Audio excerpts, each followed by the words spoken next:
My name is Simon Rodman. I'm from Melbourne, Australia. I'm 23 years old and I'm a pilot. When I was 3 years old, I got meningitis. Not long after I got home from the hospital, my mum wanted to read, my favourite book to me. And, I said, "Mum, I can't hear you."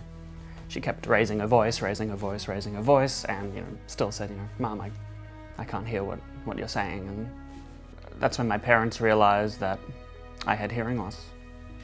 They wanted a way to improve my quality of life, so they were looking around for some solutions, and that's when they came across the cochlear implant. Can you hear that?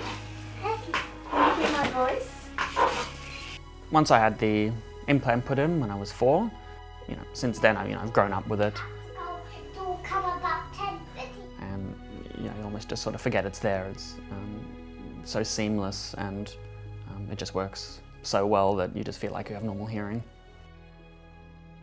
When I was 6 or 7, I for some reason wanted to be a flight attendant when I grew up. I suppose the idea was always there that I wanted to do something in the air.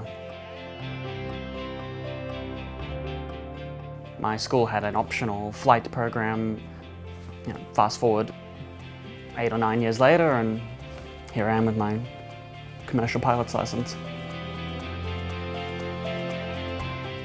Flying wouldn't be possible without my cochlear implant at all. You need to be able to hear the engine, you need to be able to hear air traffic control. The sound of the engine revving up is music to my ears. Being able to hear all those things just absolutely means the world to me. I got my cochlear implant at a really young age. It's coming from here. Listen to Mum. My parents chose Cochlear because they wanted me to have the best hearing outcome possible, and without my cochlear implant, my life would be drastically different, and I don't even want to imagine what it would be like otherwise.